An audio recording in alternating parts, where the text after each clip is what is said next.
Topper Returns, made in 1941, 1 hour and 28 minutes. Welcome to Radio Films. A voice narrative has been added to this classic film, so you can enjoy it without looking at your screen. Hell Roach presents Topper Returns, starring Joan Blondell as Gail Richards, Roland Young as Cosmo Topper, Carol Landis as Anne Carrington, Billie Burke as Mrs. Topper, Patsy Kelly as Emily the Maid, H.B. Warner as Mr. Carrington, Dennis O'Keefe as Bob the cab driver, Eddie Rochester Anderson as Eddie the chauffeur, George Zucco as Dr. Jarris, Donald McBride as Sergeant Roberts, Rafaela Atiano as Lillian the housekeeper, and Trevor Bardat as Rama the butler, based on the fictional characters conceived by the late Thorne Smith. Original screenplay by Jonathan Latimer and Gordon Douglas. Directed by Roy Del Ruth. A taxi is approaching down a country road. A shadowy figure dressed in black coat, black hat, and a black mask is hidden behind a tree on a hill. He is pointing a scope rifle at the cab. He views two women in the back seat of the cab. He aims at the cab's rear tire and fires. The tire blows and the cab runs off the road and crashes into some rocks at the top of a cliff overseeing the ocean. The cab is on its side. The driver pushes up the door and stands up.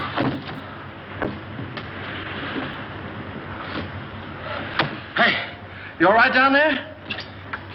The two women pop up also. They turn around and look down to find they are on a high cliff above a rocky ocean beach below. They retreat back into the cab. Stay where you are. Don't move. Keep calm. Don't get excited. I'll get you out of there right away. Just keep calm. Now, wait a minute. Want to help? He helps the first lady, a young blonde, off the What did wreck. we hit? Well, nothing. We had a blowout. I don't understand it either. There was a brand new tire this morning. What's the matter? You sure you're all right? Oh, I'm a little shaky, I guess. Come on, will you sit down over here? What am I? An orphan? Come on. Any man that drives as fast as you do ought to be run out of this country. You tell me all about it sometime. They all rest on a log. Thanks for the lift, buddy. Oh, Say, I'm awfully sorry about all this. you're sorry. How about us? We can't stay here all night. Well, you won't have to. I said I'd get you to Carrington Hall, and I will. How? Gonna fly us there on a broom? I'll get help. We passed the garage about 2 miles back. Now, you take it easy and don't worry about a thing. I'll be back in a flash with a tow car. Why, it's as simple as falling off the log. He says as he trips and falls. Don't go away now. A little later, the girls are hitchhiking. A car drives by and ignores them. Another car is approaching. As it does, the brunette bends over and lifts the blonde skirt leg up above the knee. They turn to see a man who has just drove his convertible halfway up a tree. After a while, they have come up with a new plan. They are sitting on their suitcases in the middle of the road. Uh-oh! Danger ahead! 2 of them! Topper and his chauffeur, Eddie, stop their car. It's awfully sweet of you to stop for it. But Annie, you get the back seat. Can you manage the bags? Yes, I think so. There, here are mine. There. Now, mind if I sit on your lap? Oh, well, really, my dear young lady. We're awfully sorry to inconvenience you, but we had a blowout. Ah, this is comfortable. Well, what are we waiting for? Oh, very well, Eddie. Drive on. Yes, sir. Would you mind telling me where you ladies are taking me? To the Carrington estate. Oh, Is there anything wrong with the Carrington place? yes, ma'am. If there wasn't anybody living there, it'd be a haunted house. Mrs. Topper and her maid are standing outside the Topper home. My, Cosmo's late. He's usually home by now. Oh, my, it's chilly, isn't it? Emily, remind me to send this coat back. It doesn't keep me warm at all. Mrs. Topper, you haven't got it on. Oh, how silly of me. My, it's strange how it's usually cold in the winter and warm in summer, isn't it? Oh, there's Cosmo now. Ah! Oh, look, someone's waving to us. It's a lady. It's worse than that, boss. It's Mrs. Topper. Topper tips his hat down to cover his face. Emily, look. He's got a carload of women. And one of them sitting on his lap. Oh,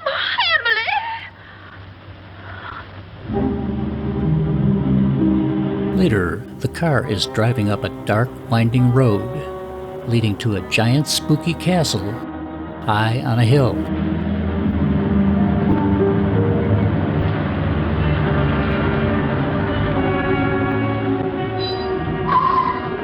Well, here it is. Are you sure this is the Carrington place? Yeah, that's what they call it. Cheerful little eyeful, isn't it? Thanks for the lift, Mr. Topper. Don't mention it. Hurry up with those bags, Eddie. Yes, sir. I ain't wasting no time around here. I'd like to invite you in, but Oh, no, thanks. Very much. We've got to be getting home. We sure do. goodbye. Goodbye. Bye. Good evening. Why don't you knock before you come out? I'm the butler, Miss Carrington. Oh, I'm not Miss Carrington. There she is. How do you do? Won't you please step in? The butler looks like a young Bela Lugosi. They enter a gigantic room with a 3-tier, large winding staircase.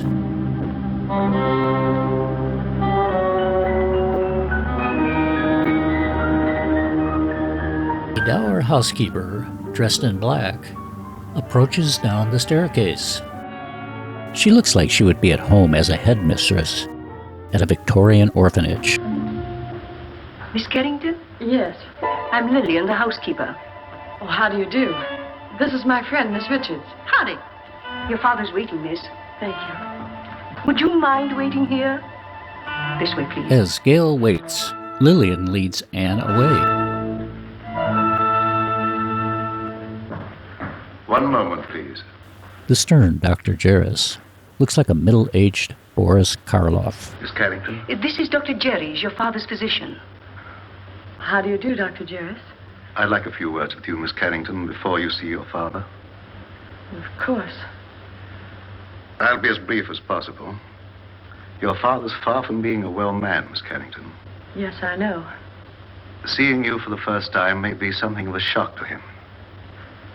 I think I understand, Doctor. He's been looking forward to your arrival with great eagerness. I hope there'll never be any occasion for you to be separated from him again. Come with me, please.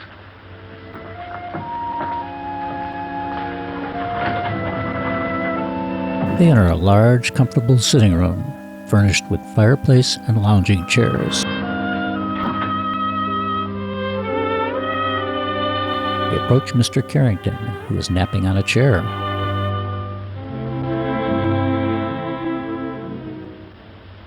Mr. Carrington. Mr. Carrington. He has a blanket over his legs, and he seems to be not in the best of This health. is your daughter.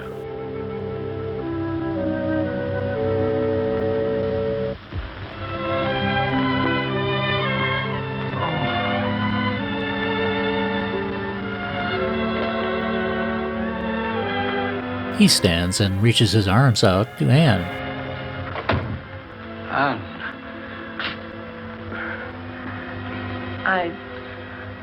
I don't know quite what to do or say. Nor do I. Except to tell you, Anne, you're beautiful. You're the image of her mother when she was young. Perhaps you better sit down. Yes.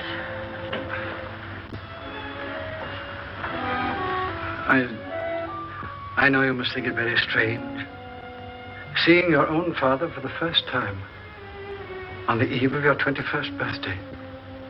Well, naturally, I wondered why you never sent for me. Your mother loved the Far East, Anne. Her last wish was that you be brought up in the land she loved so well. Oh, I wanted to send for you many times, but I had to respect your mother's wishes. And of course, my own health wouldn't permit me to visit you.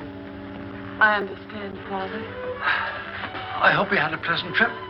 Yes, we had a wonderful trip. We? Oh, I brought a friend along with me, an American girl named Gail Richards. Her father's the head of an exporting company in Shanghai. Richards, you say? Mm-hmm. Oh, I hope you don't mind my bringing her. Of course not. Besides, the house belongs to you now. No, Father. To us. No, my dear. By the terms of your mother's will, everything belongs to you after tomorrow. What else do you do? Meanwhile, Lillian, the housekeeper, winds the grandfather clock. Been here long? 20 years. 20 years. Looks like it might turn out to be a steady job, huh? As Gail sits and waits. Your mother wanted you to have these, Anne. They're exactly as she wore them 20 years ago. He hands her a diamond necklace. Dad, they're beautiful. They'll look every bit as beautiful upon you as they did upon your mother. Dad, I never did know just how Mother died. Some sort of an accident, wasn't it? Yes, dear. A mine cave-in. I met your mother in Singapore. After you were born, we decided to move to Sumatra, where I had an interest in a tungsten mine. My partner was a man named Walter Harburg. One day he was showing your mother through the mine, when suddenly there was an earthquake. The tunnel collapsed. You've talked enough, Mr. Carrington. I'm sorry to interrupt, but we mustn't tire your father. Oh, of course not. I hope you'll like your room, dear. Oh, I'm sure I will. Lillian will show you where it is. I'm supposed to conserve my strength. It's quite all right, Father. Good night, darling. I'll see you in the morning. Good night. Good night, Dr. Jarrett. Good night, Miss Carrington. Where's Miss Richards? Here I Gail am. waves to Anne from up on the staircase. She notices that the main chandelier is starting to come loose from the ceiling. Look out! Look out! Anne! Anne! Anne! Anne, are you hurt? Oh, no, I'm all right. Anne! What on earth happened? Well, I don't know. That was rather a close call. Close. 6 more inches and we'd all be singing Annie doesn't live here anymore. How could such a thing happen? Please, Mr. Carrington, you mustn't excite yourself.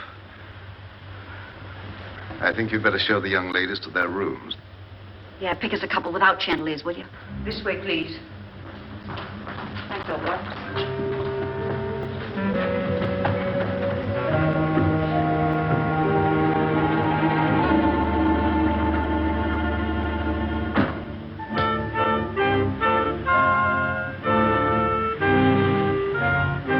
Still wary of chandeliers, Gail pulls Anne away from under the chandelier. The Chinese room will be yours, Miss Richards.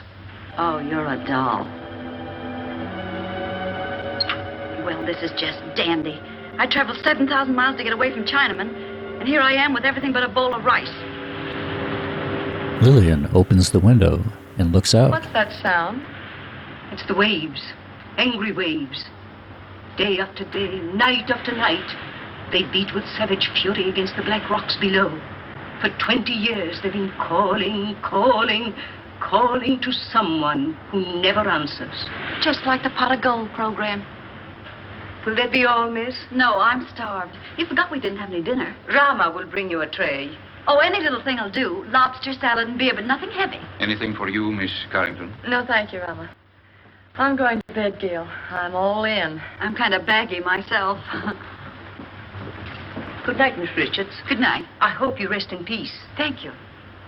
Isn't that what they write on tombstones? Oh, don't be silly. Go on to bed. Good night, darling. Lillian leads Anne into the adjoining bedroom. It's a beautiful room, fit for a princess. Your father had this room done especially for you. Back in Gail's room, Very sorry, miss, but we have no beer. I brought you some wine. Wine? Why, that's champagne. Yes, miss. Oh, put it down, buddy. Will there be anything else, Oh, miss? that's all, thank you. Champagne. Why hide it? Anne tunes in some music on the radio.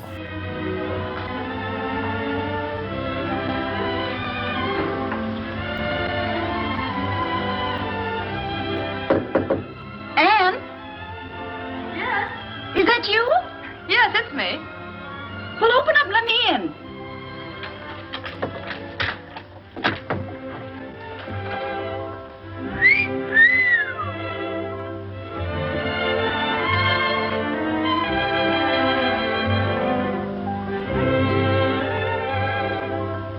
Gee, where's the glass slipper that goes with it? It is nice, isn't it? Oh, nice. It's heaven compared to that Chinese torture chamber I'm in. Gee, well, the layout. Oh, this is for me. I've always wanted to sleep in one of these covered wagons. It's almost too nice to sleep in. Say, what do you have to do to get a bed like this? Rub a magic lamp or something? You really like this room, don't you? Ah, this is right up my alley. Oh, to catch measles and have to stay in a bed like this.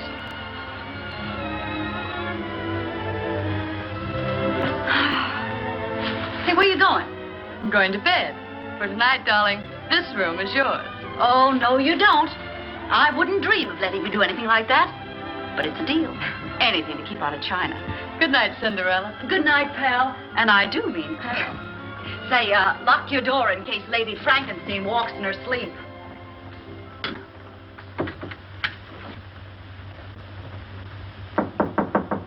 Come in.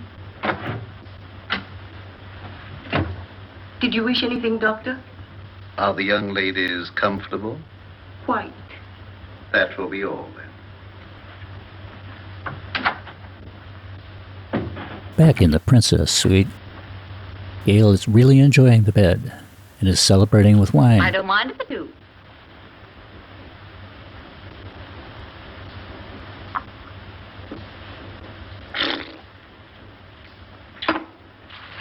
Oh. China was never like this. She turns off the lights and goes to sleep.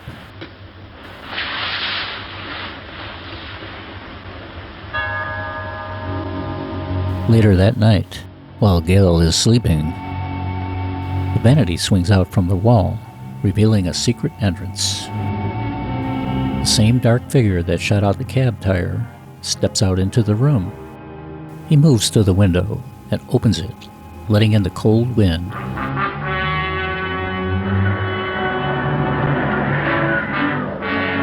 Then hides behind a nearby chair.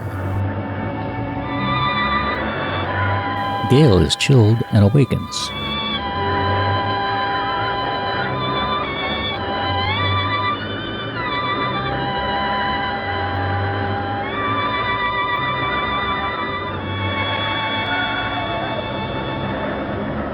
She moves to the window and closes it. Then returns to her bed. The shadowy figure follows behind her. He returns to the secret entrance, steps in, and pulls the vanity back to the wall. The scene shifts to Gail's limp body lying on the floor. A transparent image leaves the body. It is Gail's ghost.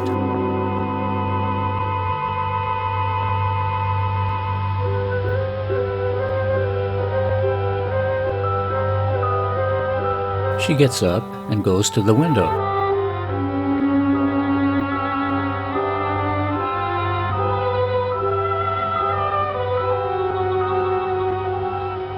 She pulls over the curtains and opens the windows.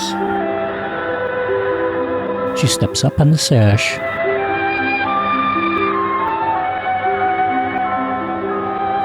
then walks out towards the clouds.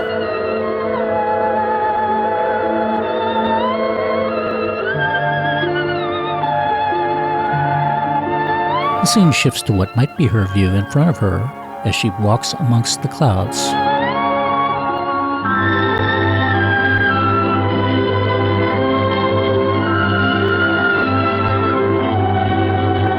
Eventually, she comes down to some trees.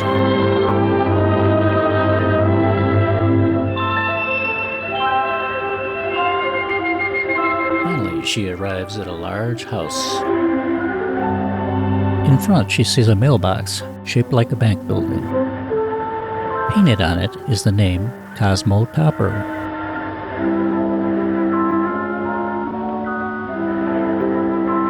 The gate entrance at the side of the house opens itself.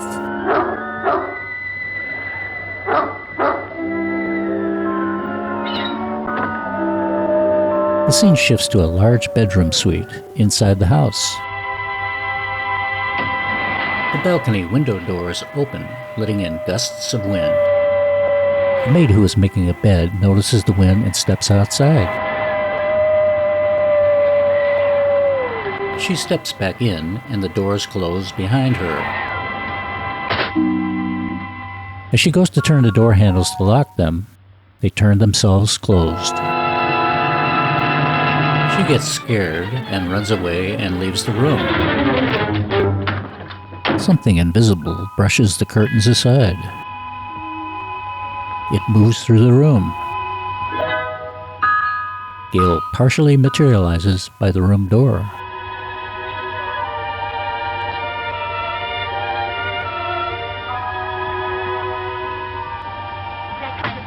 She opens the door and walks across the hallway. I've told you repeatedly and incessantly, when I could get a word in edgewise, that the whole thing was no fault of mine. I think it's ridiculous for a man of your age. She moves behind an alcove wall to a room where Topper and his wife are talking. Themselves on me. Don't be absurd. Imagine girls, pretty girls, forcing themselves on a paunchy, middle-aged man. Well, I don't think I'm paunchy.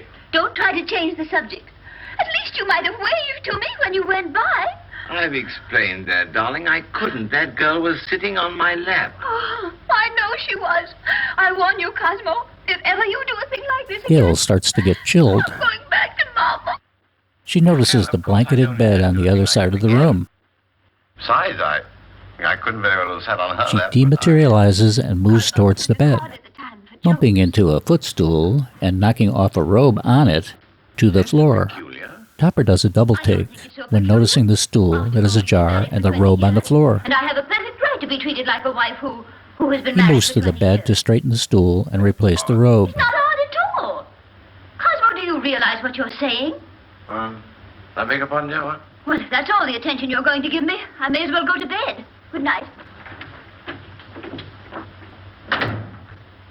Well, I might be a little overweight, but I'm certainly not paunchy. In fact, I'm in pretty good shape for the shape I'm in. Invisible Gail gets under the covers on the outside of the bed.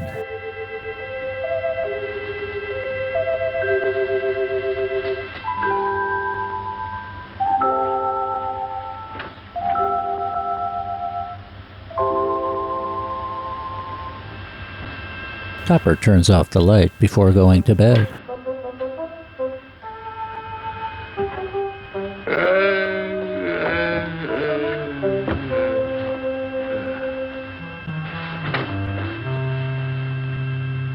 Get your cold feet off my back.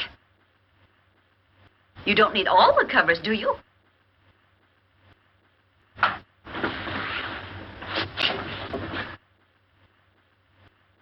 Here I am, Toppy. Remember me, the girl that sat on your lap? Oh, this is terrible. What's terrible? You're a ghost. You're dead. No kidding. Okay, you've got to get out of here. I've had enough trouble with your kind of people. Well, it's strange I should be dead. I was young and healthy, and I felt swell when I went to bed. So why did I die? I don't know, but you can't stay here. You've got to go back to the Carrington house. Cosmo! There, you see? Cosmo! Quick, do something. Vanish. Well, all right, Toppy. Here I go. Oh, it's you, dear. Cosmo, who on earth were you talking to? Nobody, dear. Nobody. I was just talking in my sleep, you know. Talking in your sleep? But that's such a waste of time. Besides, nobody can hear you. Oh, well, I'm not so sure about that. Cosmo, I'm sorry I was so mean. I know you'd tell me if there was anything between you and that girl. Let's forget all about her. Well, I'd like to, dear, but under the circumstances, I'm afraid I can't. Oh, well, of course, if that's the way you feel about it. I'll talk to you in the morning. When you're sober.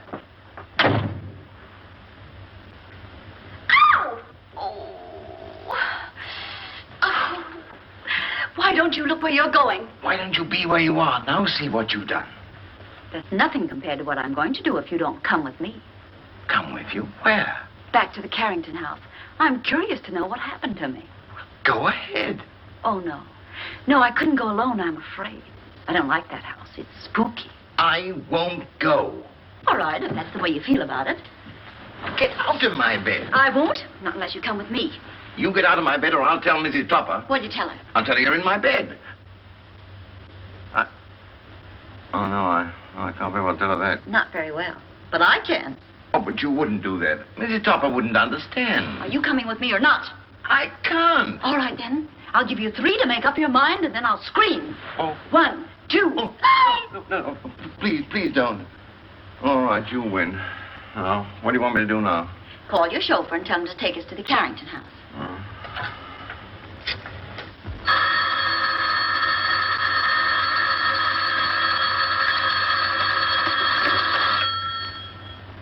Hello? Yes, boss. But it ain't daylight yet. Oh, you know that, huh? Yes, sir. Right away. Topper is waiting in front of the house as Eddie pulls up the convertible. Eddie opens the side door. Topper holds out his arm and escorts an invisible Gail to the door. As she gets in, the front seat moves forward, then back, and impressions that would be made by a sitting person appear on the back seat. Eddie notices and is confused. What are you gaping at? I wish I knew. Well, come on, get going. Yes, sir.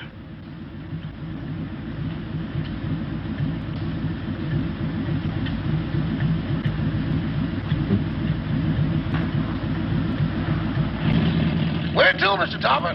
The Carrington place. Pardon me, boss, but could I sort of inquire what we're going over to the Carrington place for? To look for a body. Better look for one for me, too, because the one I'm using now is numb. They arrive at the Carrington estate.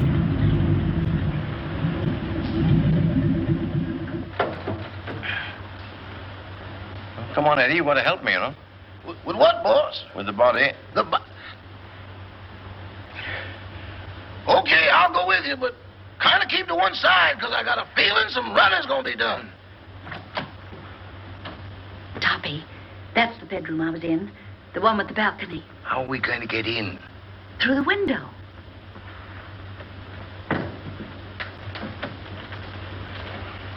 The front seat flips down, then back again, and the door closes.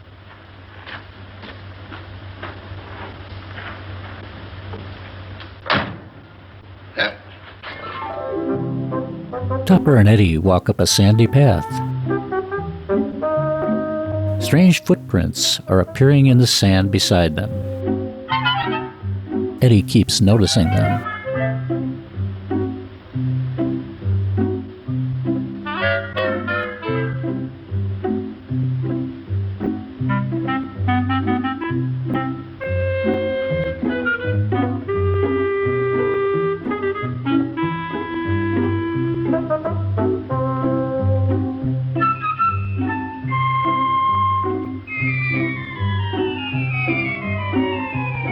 Pardon me, boss, but could I get confidential for a moment? Well, what is it? Do I look as pale as I feel? What's the matter with you? I don't know, but there's somebody here I can't account for. Oh, come on, come on. Topper moves ahead. Give me your arm, Toppy.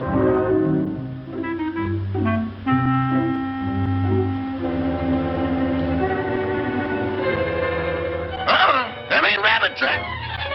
Eddie has seen enough and scrambles back to the car.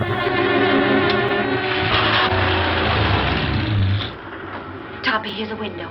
Let's see if we can get in. We can't do that. We'll wake up the household. Don't argue. Here, I'll give you a boost. Put your foot up. Ready? Yes. Upsy daisy. Oh, you ought to go on a diet. Try the window.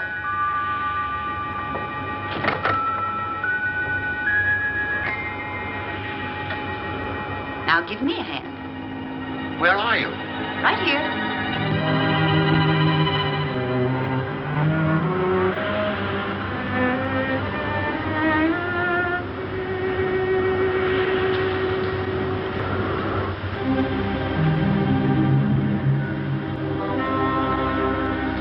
They enter the dark room.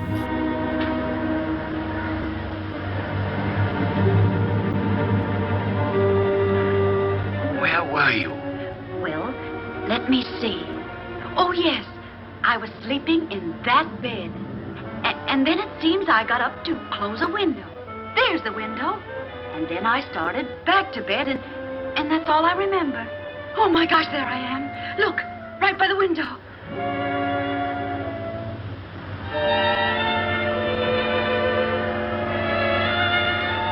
This is positively horrible.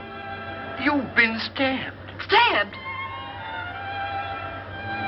This is no time for champagne. Oh, but Toppy, it isn't every day a girl gets murdered.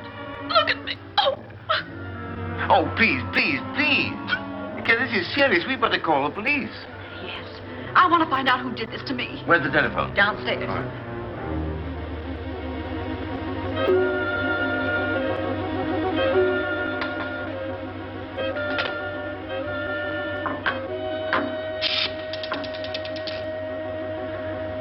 Hello. Operator. Operator. Operator. This thing's dead. An epidemic. Where are you? Here I am, sweetie. Can't seem to get anybody. Maybe the wires have been cut.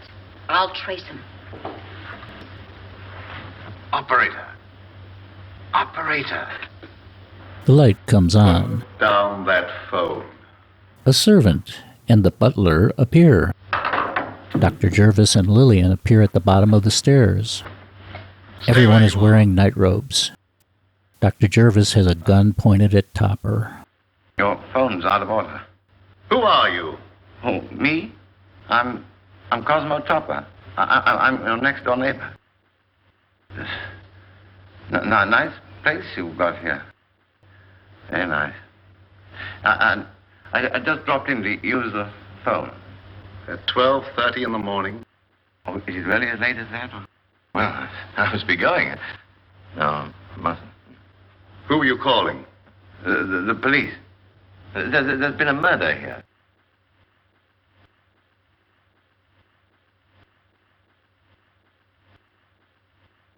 Don't look at me like that. I didn't kill the girl.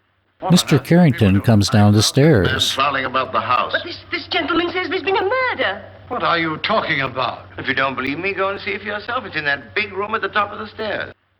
Why, that's Anne's room. Come on. Anne!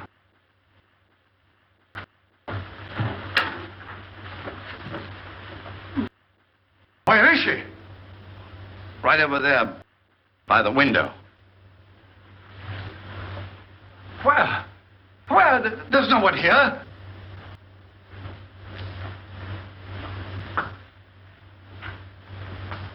I saw it here a few minutes ago with my own eyes. Father, what's the matter? Anne!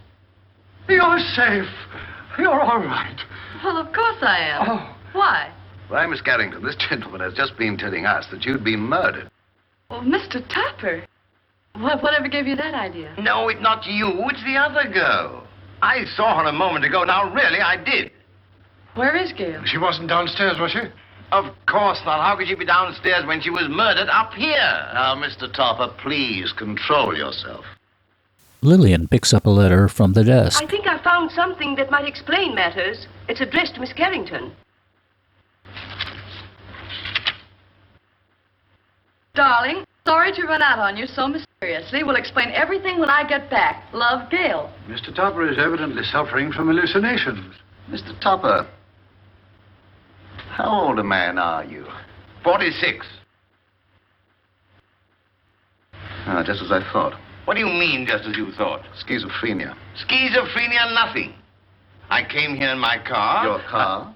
Yes. It's right outside now, waiting for me.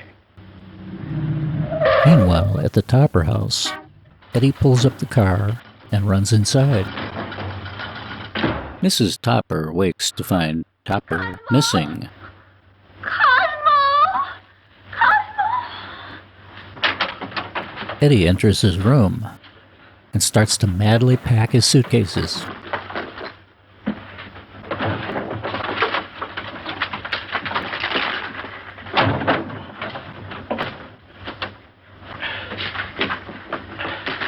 Edward!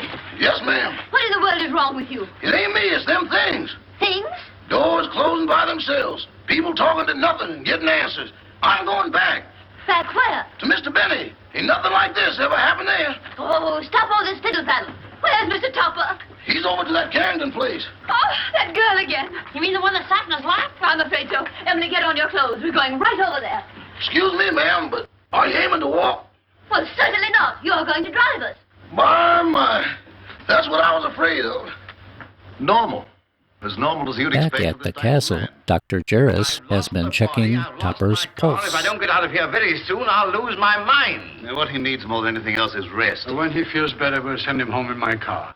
And, dear, you'd better go to bed. Good night, Mr. Topper. Good night. Mr. Topper, Gail's disappearance has me worried. Well, look what it's done to me. Well, where did you last see her? She was sitting on a table in the hall, and she hung my hat on a Chinaman's foot. Just take it easy, Mr. Topper, and Carl will be along in a few minutes.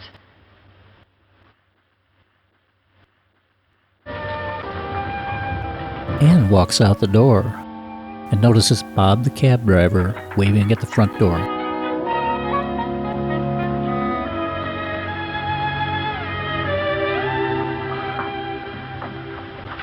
Oh, you remember me? Yes, of course, but what are you doing here? Well, I hate to be commercial, lady, but somebody owes me $26.80. Oh, that's right. I'm sorry I forgot. You also forgot to say goodbye. It was a cute disappearing act you and your partner pulled. You didn't by chance see her? You didn't pass her on the road? No. What is she, sleepwalker? I don't know, but she's gone. Oh, disappeared again. Say, she must have been raising a magician's hat. I'll get your money for you.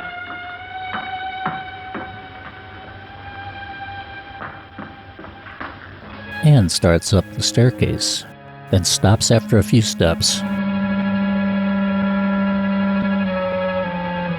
Oh, what's the matter? Anything wrong? I hate to go up those stairs. Would you mind coming with me? Upstairs? With you? Mm-hmm. I better come back in the morning. Please, won't you come? Say, are you in a jam or something? Just nervous, I guess. Nervous? Why?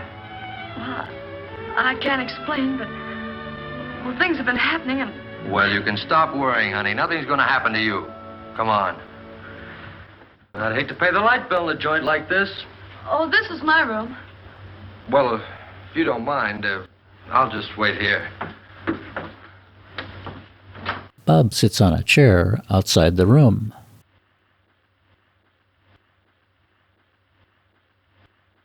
Anne goes to the vanity and starts opening her purse. The shadowy masked figure opens a door and enters the room. He's holding a knife and moves towards Anne.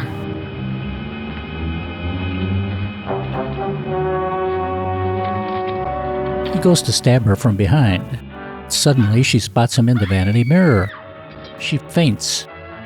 Bob heard the scream and enters the room. The shadowy figure hesitates and runs off to the window.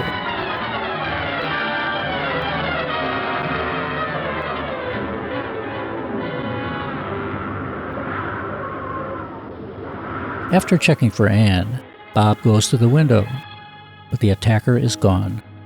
He notices the knife on the sash and picks it up. Miss Carrington! Miss Carrington! Oh, What's Then going returns to on? Who's that Anne. guy in the black coat? What happened to her? Who are you? I'm the housekeeper. Fine way to keep house. Women screaming, boogeymen jumping out of windows. If I had a house like this, I wouldn't want to keep it. Miss Carrington. Miss Carrington. Miss Carrington. What's going on here? I just said that. Who are you? And don't tell me you're this girl's rich uncle. Oh, don't be silly. I'm her father. Well, that's close enough. Anne! She's fainted. I'll bet you the first thing she says when she opens her eyes is, "Where am I?" What happened? The doctor points a pistol at what are Bob. you doing here? All right, so I'll explain it to you. This young lady owes me for a taxicab ride. I came here to collect it. She asked me up to this room. I heard her scream and walked into the middle of an Orson Welles broadcast. The man was standing over me with the knife. There it is, there. Yeah. Where did you get that knife? Oh, I found it under the window in the next room. Perhaps Topper's story was right. He said they'd murdered the other girl. Now they've tried to murder Anne. Rama, call the police. Oh, well, now, wait a minute. You don't think I had anything to do with this? Well, do you? Why, certainly not. Anne, dear, you'd better get your clothes on. I'm afraid you're going to remain here, young man. But good heavens, Now why in the did sitting we want to room. kill Miss Carrington? Well, they killed me, didn't they? Yes, I can understand that. But Miss Carrington... Oh, don't worry about her anymore. She's got a nice, handsome bodyguard. He's a taxi driver. Maybe he's the one that's doing all the killing. Nonsense. He didn't bring his cat in the house with him. Well, then if she's safe, there's no reason for me to stay. Good night. I've had a lovely time. Oh, Toppy, don't run out now. We've got to find out who killed me. Then we'll know who's threatening Anne. Yes, but I don't want my wife threatening me, you see, and she will if she finds out. No, I'm going home. As Topper leaves the room, he sees that Mrs. Topper, the maid, and Eddie are at the front door. I know I'm not. I'm Mrs. Topper, aren't I, Edward? Yes, ma'am, but I don't think that's what the gentleman means. I certainly do know what I mean, don't I? Frankly, madame, I don't know. Well, who does? What do you say we start from the beginning? That's a good idea. Where is my husband? But, madame, I don't know. This is a private home. Private. It looks more like a parade ground. Can I help you? You certainly can. Do you live here? Yes, I do. I'm Mrs. Topper. I'm looking for my husband, Mr. Topper. Oh, where's that friend of yours? The one that goes around sitting on people's laps? Well, She's been murdered, according to your husband. Don't change the subject. If you won't help us, we'll find him ourselves. Come along, Emily. I think you'll find him in the sitting room. The sitting room. Maybe she's still sitting on his lap. Sitting on his lap? Good heavens. You mean you've got a room just for that? Where is it? Right this way. Come along, Emily. Come along. Here she comes. You've got to go. I don't trust you, Bunny. You tried to run out on me. How can I run out with her there? And how can I face her with you here? Well, sounds logical. Okay, here we go. Gail disappears and drags Topper out of the room through a side entrance. Cosmo! Cosmo!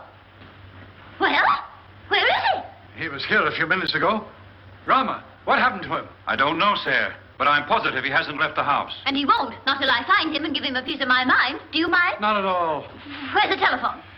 Right this way. Come along, Emily. Come along, Edward. Cosmo! Cosmo! Cosmo!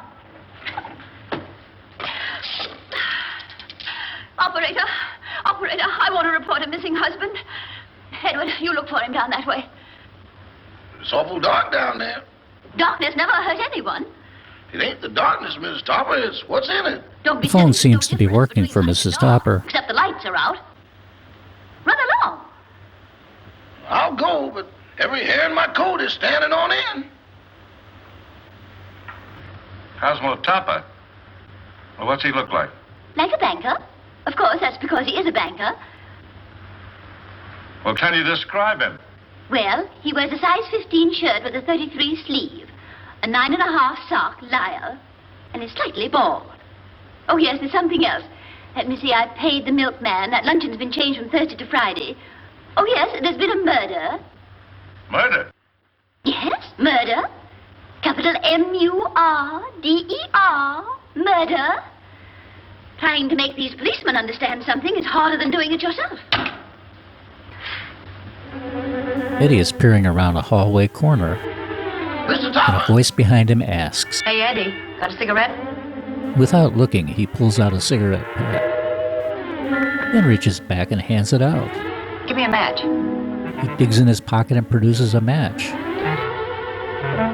strikes it, and reaches back with it also. Just as he turns, the invisible Gail blows smoke into his face.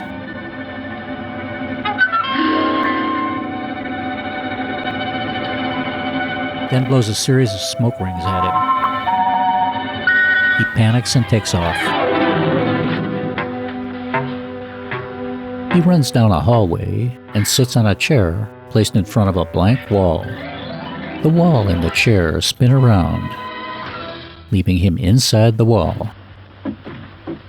Mr. Topper! Mr. Topper! He moves down the passageway and stops. A raven lands on his shoulder. The raven squawks. Eddie does a double take and takes off. He falls into a hole that is 30 feet above the water below. There's a wooden boat dock nearby. A seal jumps up, ready to protect it. Eddie swims to the dock. But as he tries to get up on it, the seal pushes his head back. Once. Twice. 3 times. And then again for good measure. Topper is walking down the hallway upstairs. When he hears Mrs. Topper calling him, he ducks into a door to evade her. Gail is in the room changing. She's invisible, but all that can be seen is her slip, her hose, and her shoes. Where are you? She ducks behind a changing screen. Topper sits on the edge of the bed while looking straight at the wall, trying not to watch her. This is most embarrassing. Why couldn't you stay the way you were? A negligee is hardly appropriate for solving crimes. Finally, she has put on a dress and materialized. Come on, Toppy, we've got things to do. They leave the room and go down to the kitchen. They go to leave the room and see the police arriving at the front door. It's a detective and 3 uniformed cops. Don't stand there dumb. I got a phone call about a half an hour ago that there's been a murder. And maybe you did it. Gail drags Topper back into the kitchen icebox room and closes the door. She blows over her hand and dematerializes. Cosmo? Oh, this must be the kitchen. Well, it's not the music room. Well, he's not here. Cosmo, where on earth can he be? Cosmo? The dining room doors swing open and close by themselves. Hey, it's drafty in here. Oh, look at the chocolate cake. Emily makes some tea. Tea? Of course, to go with our cake. But what about Mr. Topper? Emily, you know he never drinks tea. Well, yes, I know. Back in the water below the castle, the seal dunks Eddie a few more times.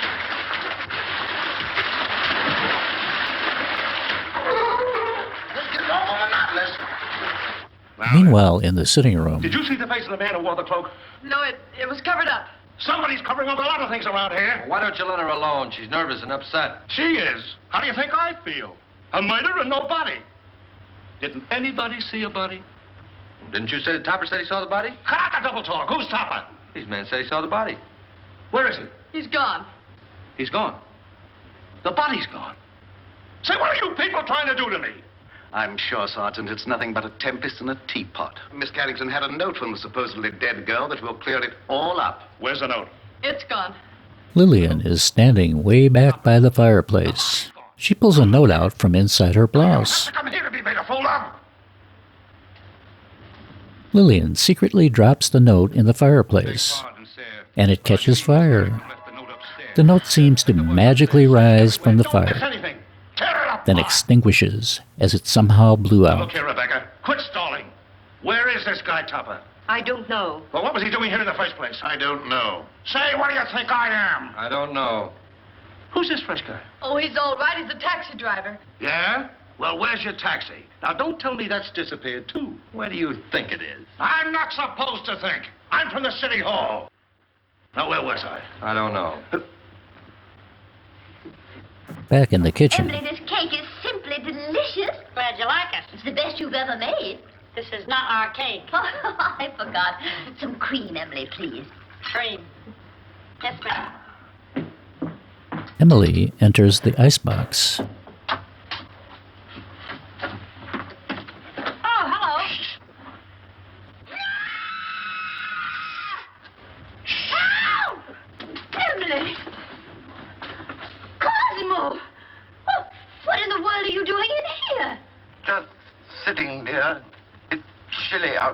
outside. But you never used to sit in our icebox. Getting out of a nice warm bed to come and sit in someone's icebox. I don't understand it. Oh, but I do understand it, don't I, Emily? I hope so.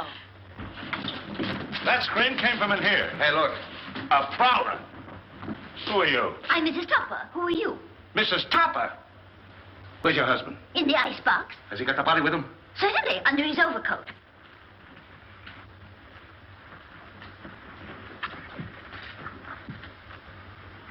So you're Topper, huh?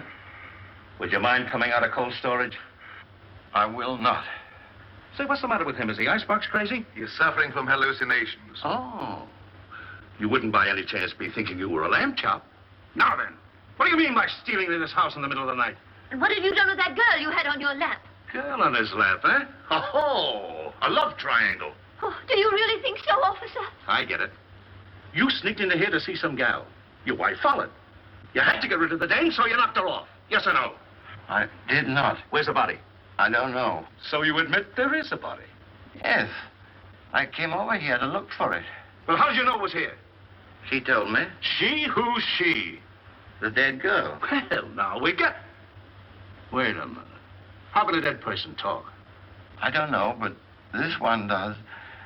Oh, I mean, I know you won't believe what I'm going to tell you, but... Well, we certainly won't. Where were you when the attempt was made on Miss Carrington's life? In the library, I think. I don't know. Did you or did you not try to stab this young lady? Oh, don't be ridiculous, officer. Cosmo wouldn't stab anybody. Oh, he can't even carve a turkey. Now, listen, lady. Somebody kills a dame who talks. As Sergeant Roberts turns to Mrs. Topper, his coat pocket opens by itself, and his pistol raises in the air. Here, Topper, take this. Then it moves to Topper's hand. You mean you're going to arrest him? Well, these ain't exactly charm bracelets, lady. Oh. He's got a gun. It's mine. Oh, Cosmo, give the man back his gun. Don't do that. Cosmo! Call out somebody. Topper moves into the kitchen. They all back up. It might go off. He fires the pistol in the air. And they all retreat into the icebox room. The door swings shut.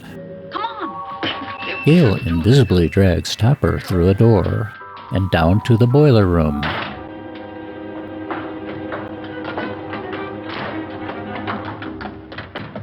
Let go of me. Let go of me.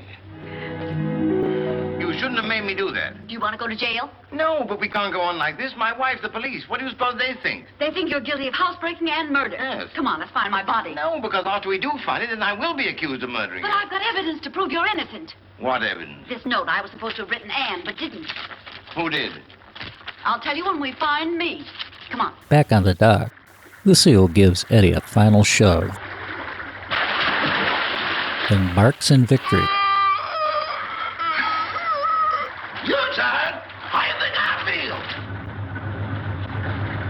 feel? Lucille dives off the dock. Eddie starts to get up. He has his elbows on the dock when he sees three men coming down the track on a mining car.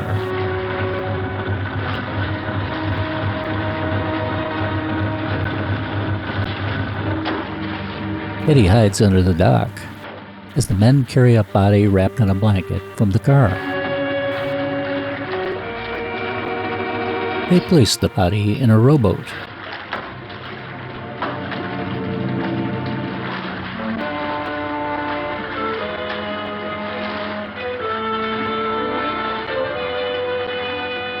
They row away towards the cave entrance, which is blocked by metal bars. They stop in front and crank up the bars.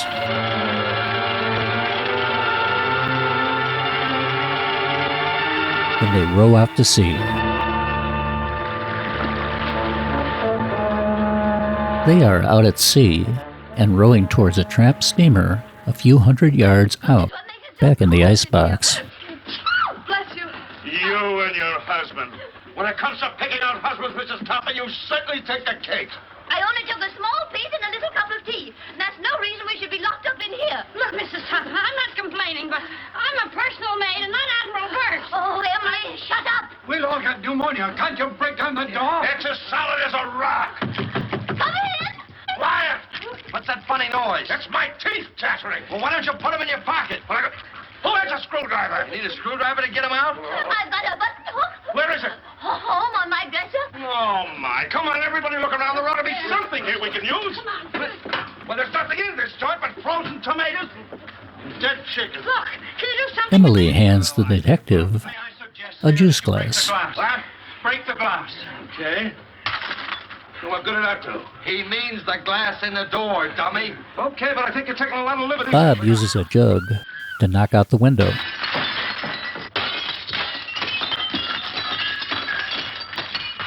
He reaches his arm through the window and opens the door handle. Now, wait a minute. I'll take charge of this. Riley, you take the upstairs and you take the downstairs. You take this.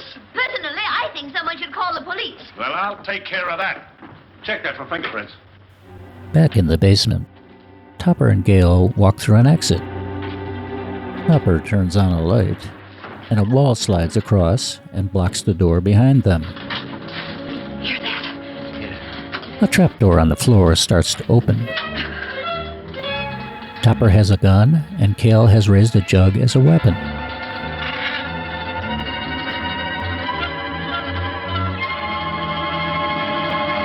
The trapdoor slams shut. Topper fires. The trapdoor starts to open again. Quiet, Toppy. Don't be nervous. It's Eddie climbing up from below.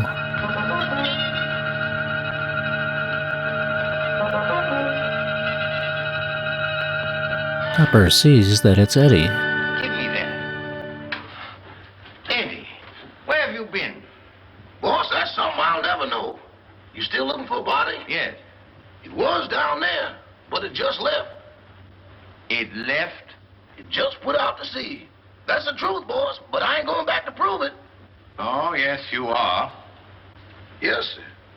My, the things I get myself into. Come on. Topper helps invisible Gail down the trapdoor opening. They all go down. A man has returned from the steamer and parked his rowboat at the dock. Topper and Eddie hide as he rides the mining cart back up the incline. They move to the dock.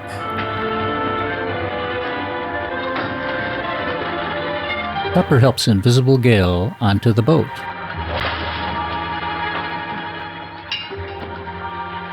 He gives Eddie his lantern. Stay right here until we get back. Yes. But don't matter unless you get off a good odds.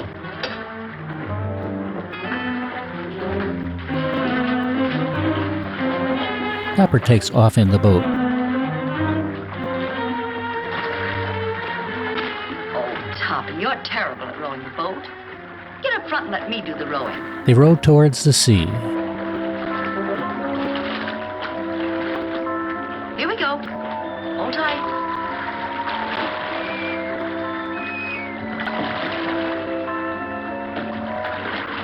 Eddie can't believe the self-rowing boat.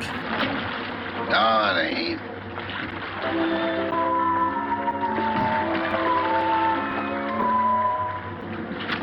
Yes, it is. Eddie looks at his lantern. If you go out, I'm going with you. Hurry. They arrive at the steamer. Give me your hand. Why do it the hard way? Them's the orders I got from the boss, and them's the orders I'm passing on to you. We're gonna do it my way, see? Can a guy ask questions? No. I say we dump her here, right where we dump Butch and Liverlip. It's out 10 miles and plenty deep. Oh, why not wrap her up in a concrete mud pack and drop her right here? The tide'll take her out. That's the boss's orders, and don't argue with me. Go below and get that engine started. Okay. Topper finds a canvas-covered lifeboat. He lifts up the canvas and looks inside. He grimaces with shock.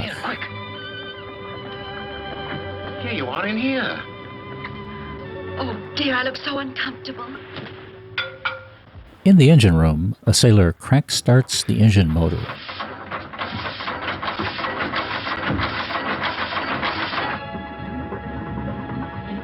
Start the engine. We've got to get off. No, you lower the boat and I'll take care of them. Gail opens a door and disappears into the engine room.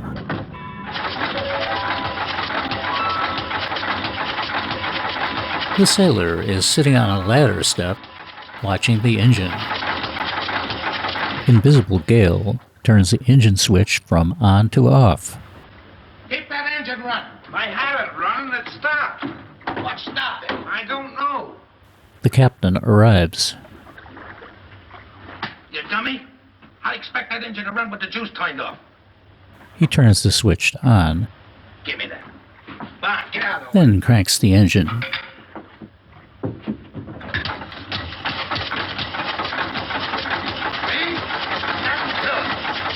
The switch turns to off, seemingly by itself. The captain is steaming. The sailor gives him a toothy grin. And leave it on. The sailor turns the switch back on.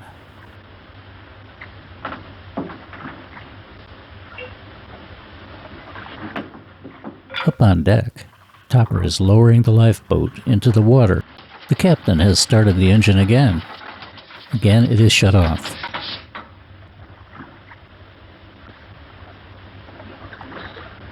I didn't do it. Honest, I didn't. The captain bops the sailor on the head with the crankstick. The sailor smashes a bench across the captain's back. On deck, Topper is still working on lowering the boat with the body. An evil-looking sailor with a hook for a hand sneaks up from behind. He's about to club Topper with his hook. Then Gail appears and clobbers him with a large pipe wrench. Back in the engine room, an all-out brawl is ensuing. A little later, Eddie is still waiting on the dock. What are you doing here? The police arrive. We got a second later. You'd have been talking to yourself. They see Topper returning. They take Eddie and move out of sight.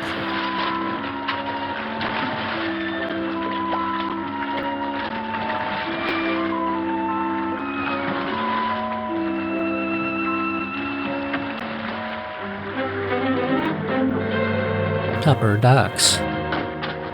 What have you got in that boat? The body. That does it. No, you don't. Trying to hide it, huh? No, I'm bringing it back. Bringing it back. Well, brother, you've got a lot of questions to answer. I got a hunch it ain't gonna be no quiz program. Don't take him upstairs. All right.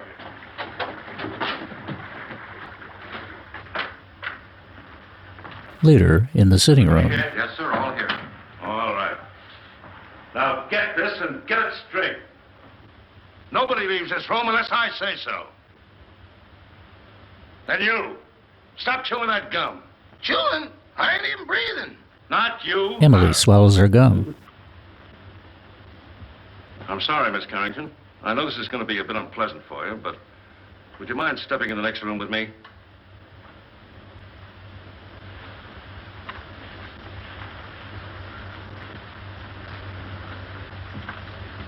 They walk into the room where Gail's body is. Miss Carrington, I'm going to raise this sheet. See if you can identify this young lady.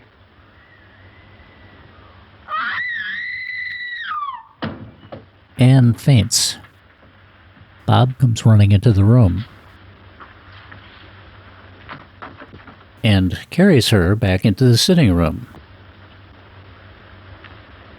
How long has she been living here? She came here tonight with Miss Carrington. Nice looking gal. Too bad she had to go so young. She's got awful big feet, though. Sergeant Roberts gets an angry Gail slap. Who did that? Who hit me when I wasn't looking? Was you in that room just now? Not now, then, or ever. Well, don't tell me the joint's haunted. Now, look. I was standing in that room, minding my own business. Just as I say what big feet she's got, I get slapped in the kisser. Who did that?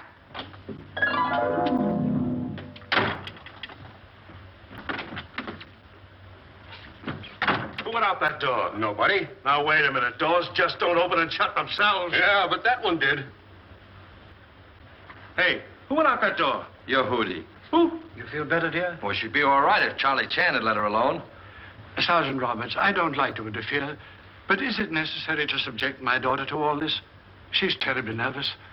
Would you please let her go to her room? Nobody leaves this room. Not even me. And that goes for the both of us.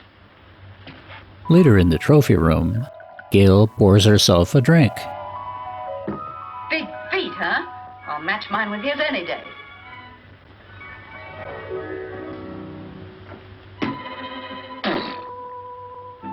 Have another. Don't mind if I do. Innocent men stay home nights. They don't hide in ice boxes, and they don't take dead bodies on boat rides. Why did you kill her? I didn't. That's only one man's opinion. I can prove it. How? Leave me alone in that room for a minute. Oh, I'm not that dumb. Well, that's only one man's opinion, too. Officer, let him have his way. There are no windows in the trophy room. Any ice boxes? No. All right. I'll give you 3 minutes. If you're not back in this room with a 14-carat alibi, this lady's going to make one of the most charming widows I've ever met. Oh, well, thank you, officer.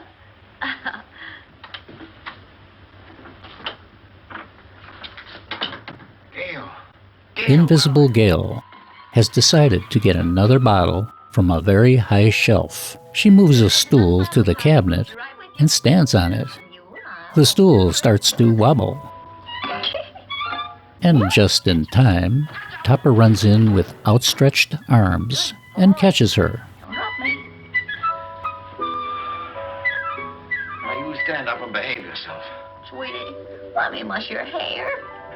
Stop it. Will you stop it? This is no time to be playful. Where's that note? The policemen are peeking through a slightly open door. They cannot hear or see Gail. I'm sleepy. You can't get sleepy now. You got me into this, and you've got to get me out of it. Give me a hand. Oh, dear. Here, come on. Topper guides Invisible Gail over to the couch. Quiet. It's like being a little boat in here. Try to walk straight. She sits on the couch and lays her head on the pillow, making indentations in the cushions. This feels so good. Toppy, put my feet up. Oh. Gail, this is serious. Where is that note? I know. Try to think what you did with it, or I'll be arrested. Put a cold towel on my head, sweetie, and I'll try and think. All the while, the policemen have been watching in disbelief. Pull yourself together, will you?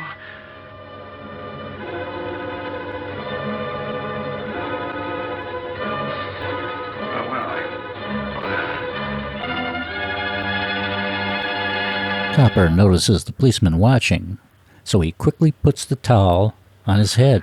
You got a little headache, you know.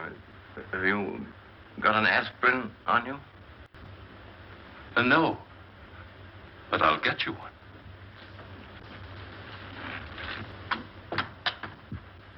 Well, that settles it.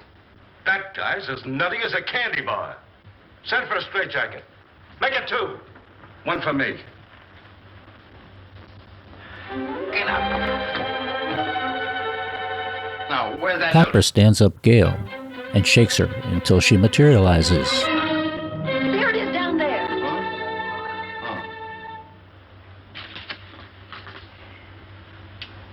What does this prove? I didn't write it. Who did? Lillian, the housekeeper. Here's a sample of her handwriting. They're identical. Mm-hmm. Then she must be in on it. Mm-hmm. Sit Back down. in the sitting room, You'll admit you wrote that letter, don't you? Yes. And this is the note you found in the murdered girl's room? Yes. Then how do you account for their both being in the same handwriting? I don't know. Listen, sister, it looks like you're all set for a first-degree murder rap. Of course, if you come clean, we could go a little easier on you. I wasn't alone in this. I wrote the note, but I didn't kill her. Who did?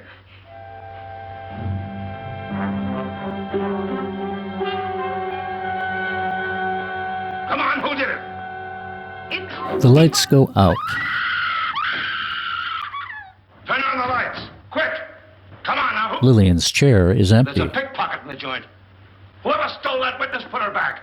Jim, search the cellar, search the icebox, search the attic. Where's the attic? Search me. I've been in politics 10 years, and I've never seen anything as balled up as this is. Darrell, guard that front door. Don't let anybody in or out. What's down there? That's the kitchen. If I find that dame in the icebox, I'll resign. And I'll drop dead. Oh, come now, brace up. I'd appreciate it so much if you'd stay here with my daughter. I want to talk to Sergeant Roberts. That'll be a pleasure, sir. Come. Sergeant Roberts and Mrs. Topper play musical doors. Oh, you horrible man! I see no reason for us to stay in this awful house while you go around opening and shutting doors. Quiet, Oh, I will not be quiet. I'm so nervous I could scream. In fact, I think I will. Oh, that's fun, isn't it? Come on, let's do it together. Topper, Bob, and Ann are alone in the sitting room. Bob leaves. Topper leaves. Ann is now alone. A section of the bookcase rotates open.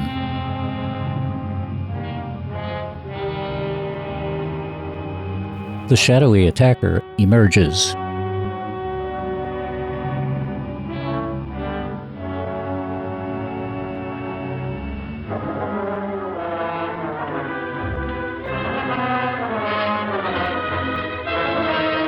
He grabs Anne, covers her mouth, and whisks her away through the bookcase entrance. Miss Carrington! Miss Carrington! Miss Carrington! Miss Carrington! Well, where is she? She was here a second ago. Well, what's happened now? Miss Carrington disappeared.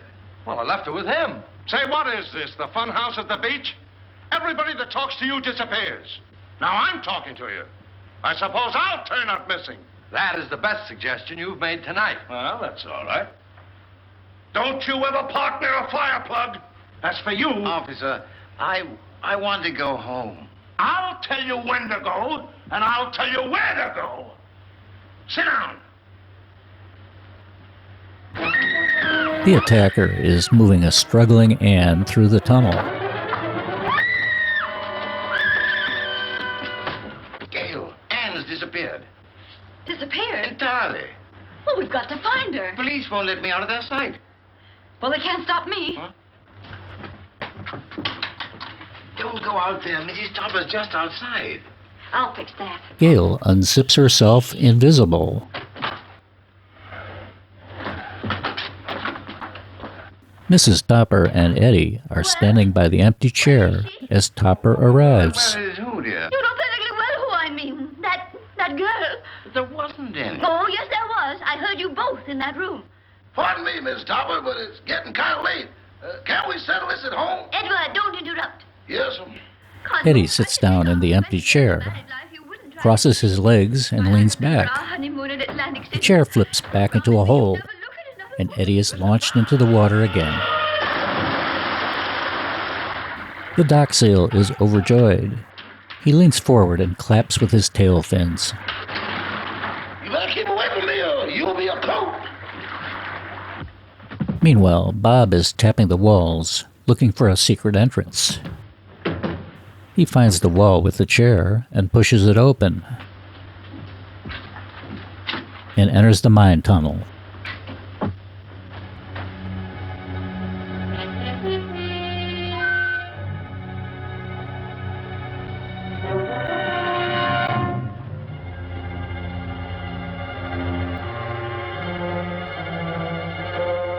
He notices a movement behind a corner.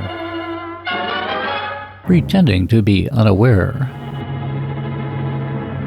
he moves towards it, ready to attack. He grabs the attacker. They are struggling for the gun. The gun fires. Gail appears, then turns invisible. The gun falls to the ground. Bob is thrown to a wall and falls unconscious. The attacker picks up the gun and is ready to shoot Bob. Invisible Gail has shoved his hand up just as he fires. She lays a series of punches on the attacker's head. As he leans down to pick up the gun, she reappears and launches him to the wall with her foot, then finishes with a triple wind-up punch. He staggers and runs away.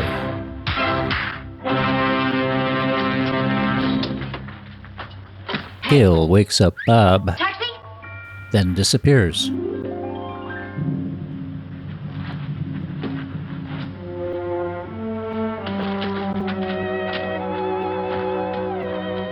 Bob gets up, then helps Ann up.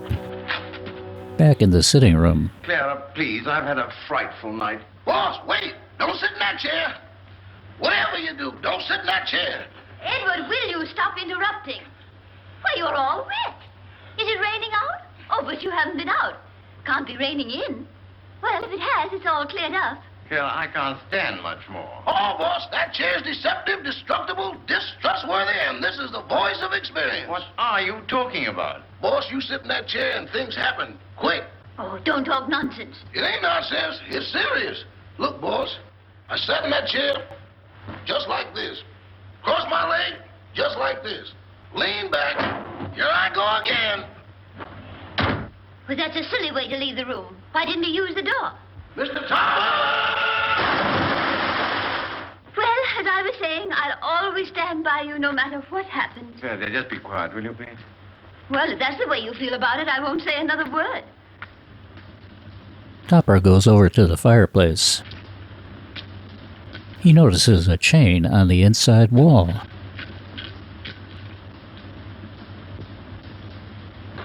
He pulls the chain, then looks over at the chair.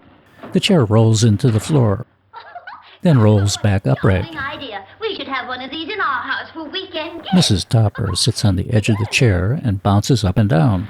Clara, for heaven's sake, get out of there.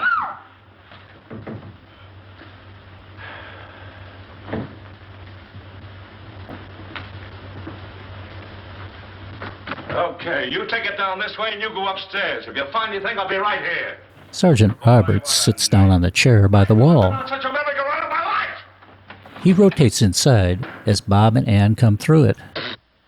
Oh, I sure needed that one, Toppy. I just saw the murderer in the cellar. Who is he? I don't know. I couldn't see his face, but he was all muffled up in a big black cloak. Well, whoever he is, he was in that room when the housekeeper disappeared. Because I found a contraption in the fireplace that operates the chair she was sitting on. Toppy. What? We've got to make him convict himself. Oh, You sit in that chair and tell them that you know who the murderer is. me? Sitting in that chair? But I'll disappear, too. Oh, no, not if you keep your eye on the fireplace. And the first one that makes a move toward it, that's the one we're after. Oh. You're not afraid. What makes you think I'm not? I simply want to tell all I know. Well, that shouldn't take very long. Sit down. Now, cut out the stalling. Who killed Gail Richards? Pick him out. Topper is nervously sitting on the edge of the chair and glancing at the fireplace. The one they wanted to kill was Miss Carrington. Well, never mind who they were after. Who done it? The murderer? Dr. Jervis taps his pipe on a log in the fireplace. No, he killed the wrong girl. When he found out, he was panicky and hid the body. You see, Doctor, I did not have hallucinations. Very interesting. Say, what are you watching that fireplace for? Who do you expect, Santa Claus? Come on, who done it? The housekeeper knew. She knew too much. But she wasn't the one. When she was about to confess, she disappeared from this very chair. And the person who caused her disappearance was standing right beside this fireplace when it happened. What do you say, Doc? He's looking right straight at you. The man's mad. I was nowhere near the fireplace when it happened. I was over there. Rama, you were standing here by the fireplace. You're mistaken, Dr. Jerris. I was standing by the library door. Oh, wait a minute. Who was standing by the fireplace when the housekeeper disappeared? Why, Father, you were there. Why, yes. Come to think of it, I was. Mr. Carrington, would you mind sitting in that chair? Of course not.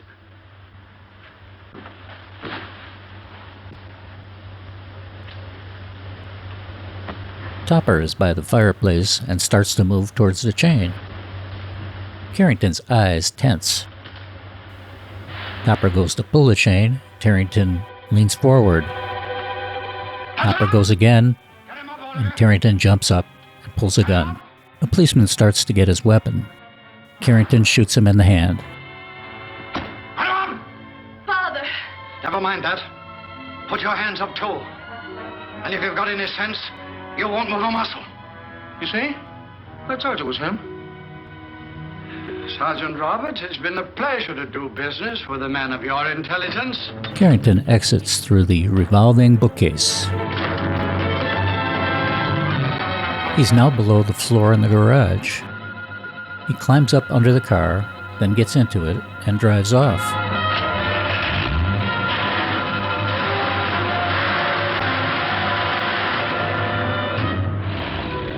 A door opens at the side of the house. Invisible Gail gets into the Topper car and follows. Carrington is speeding away, driving recklessly around sharp corners. He keeps looking back to see if he is being followed.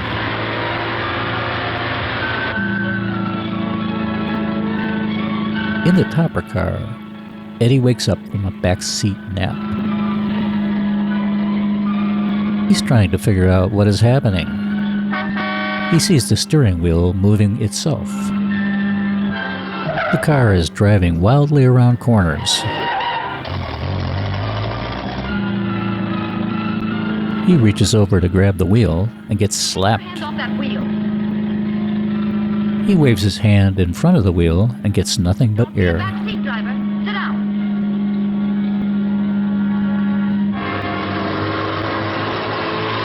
A truck and a bus are approaching side by side. They both swerve to the outside, and the car narrowly slips between them. The car approaches a line of road construction barricades.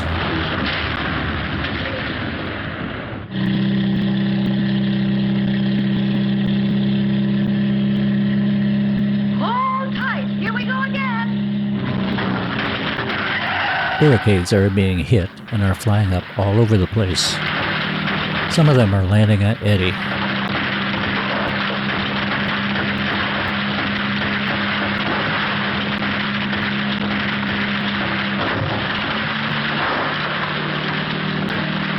Eddie gets hit by a barrel. He gets knocked out in the back seat. Carrington takes a turn too fast, loses control, and flips into a ditch.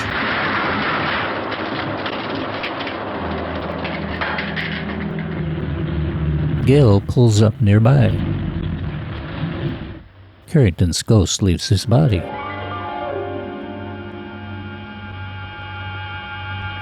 He starts walking away into the woods.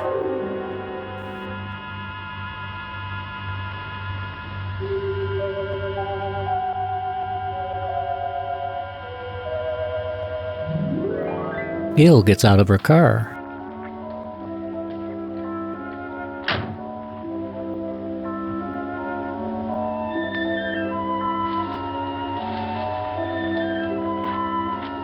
She walks over to a log where Carrington's ghost is sitting. Well, it serves you right. Oh, I'd hate to be in your shoes. First murder and now reckless driving. The recording angel will certainly throw the book at you. Say, He touches her arm and shoulder to see if he can feel them. I beg your pardon? Now, why did you try to kill your daughter? Oh, don't be silly. I'm not Anne's father. Who are you? I'm Walter Harburg, Carrington's partner. Carrington was killed in a mine cave-in. So that's it. Why, you ghost of a double-crossing crook. Anne must know about this. Too late now. Oh, no. We're stuck here till she finds out. And when she knows the truth, I can go to heaven, and you can go to... give me a pencil, quick, and a piece of paper. Oh, wait a minute. Take a letter. Dear Anne, I am not your father, period. The police and just about everybody else arrive. They run up to Carrington's wreck. Anne sees the body, sobs, and hugs Bob. Well, if he was looking for an accident, he sure found it. This is going to cost him his driver's license. You know that, don't you? Here, Toppy. Give this to Anne. An envelope floats into Topper's hand. I'm sorry about your father, Miss Carrington. Wait a minute, he wasn't her father. Miss Carrington, this is for you.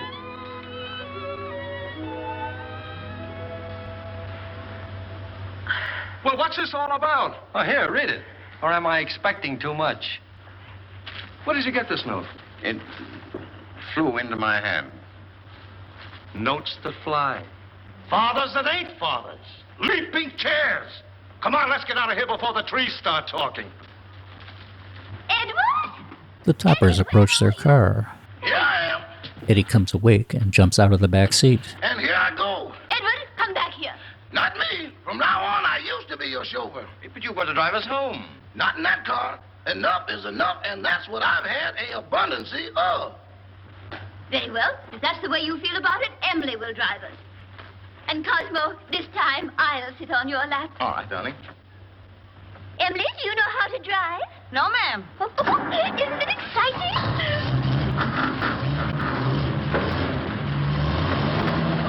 Eddie is sitting on a log. Transparent Gail appears. Sorry, Transparent Carrington taps Eddie on the shoulder. Eddie has finally seen a ghost. He takes off running and passes the Toppers as they drive away.